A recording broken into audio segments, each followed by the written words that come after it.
Hey everyone, Kai here. In this video, I will be talking about electron configuration. So, what is electron configuration? Electron configuration. So, electron configuration is the organization of electrons on their orbitals with relation to the periodic table of elements. So here's a quick example of this. Let's write 1s2.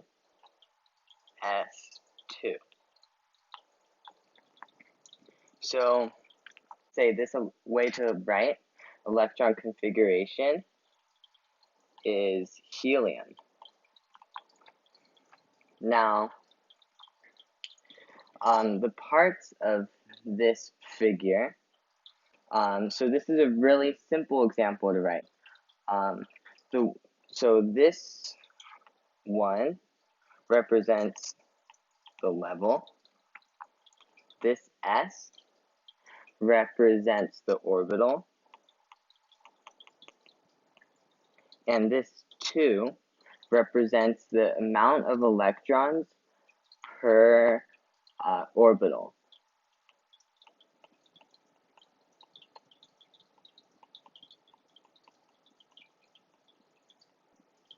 I will be going into detail about this all very soon. Now, if we scroll down here, we can see the 4 blocks in the periodic table. There's the S block, there's the P block, there's the D block, and lastly, there's the F block. Now, the order is the way I just read out, SPDF. Now, keep this order in mind and always follow it for these following steps. Now, if you want the electron configuration, like this one above, then it is important to read everything from left to right. Now, it's going to be a little confusing at first, but I'll draw it out. So you'll start here, cross over to over here. We'll go down here, continue straight through.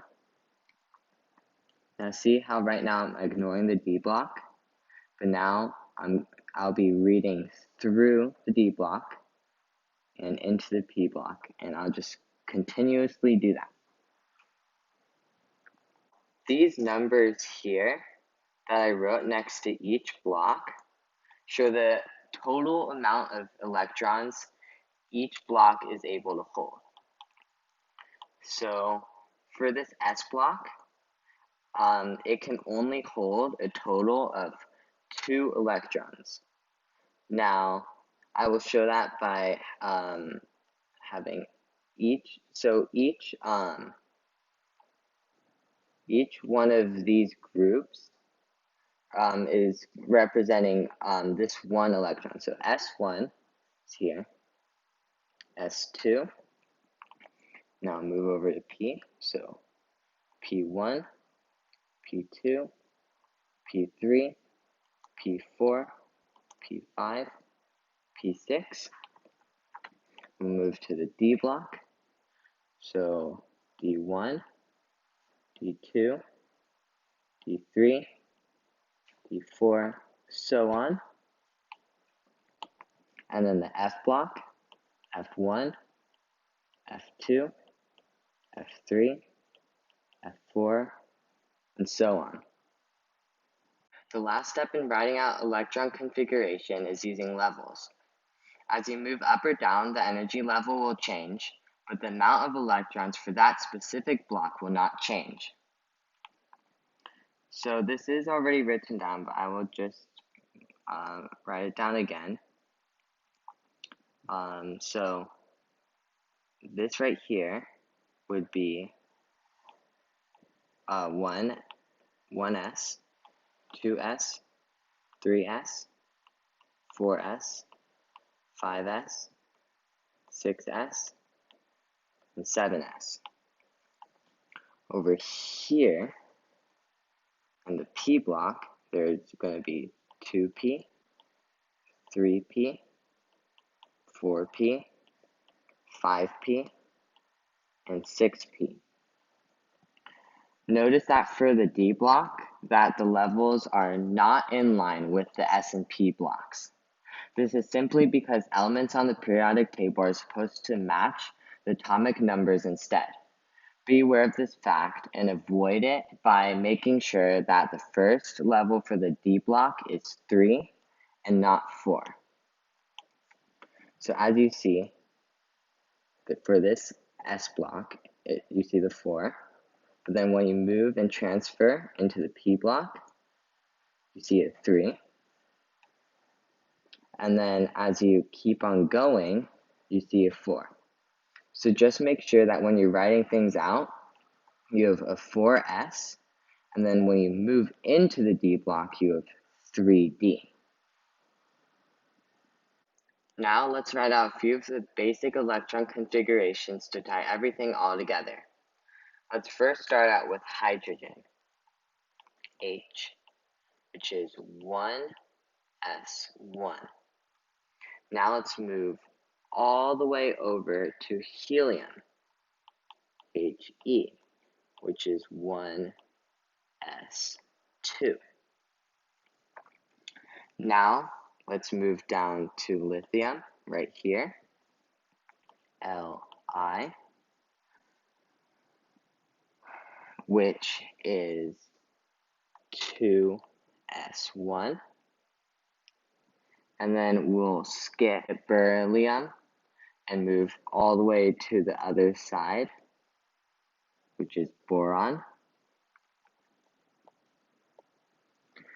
And boron is 2s2, 2p1. And then we'll move to carbon right next to it, C, and that is 2s2, 2p2. So that's pretty much the basic gist of it. There's one very important rule when it comes to electron configuration, and that is keeping the noble gases in mind. These ones right here. If we go over to a real periodic table, we can look at all the electron configurations. Let's look at lithium. Next to electron configuration, can you see the chemical symbol of helium? This is a way to shorten the amount you need to write, so lithium's electron configuration includes the whole configuration of helium, plus lithium's extra parts. If you move one level down to sodium, Na, you now see the chemical symbol of neon, Ne, also noble gas. Now, all of neon's configurations, which include helium configurations, are added onto sodium plus sodium's individual parts. So as you continue to move down the levels, you continue to grab configurations from noble gases that are from the level above you. The last thing I want to bring up is measuring the reactivity of each element and how electron configuration gives you the ability to do that. There are two very reactive groups of elements. The first group is the alkali metals, these ones. As we know, the maximum number of electrons an S block can hold is 2. These alkali metals are only one small electron away from having a balanced orbital and close to becoming like an alkaline earth metal.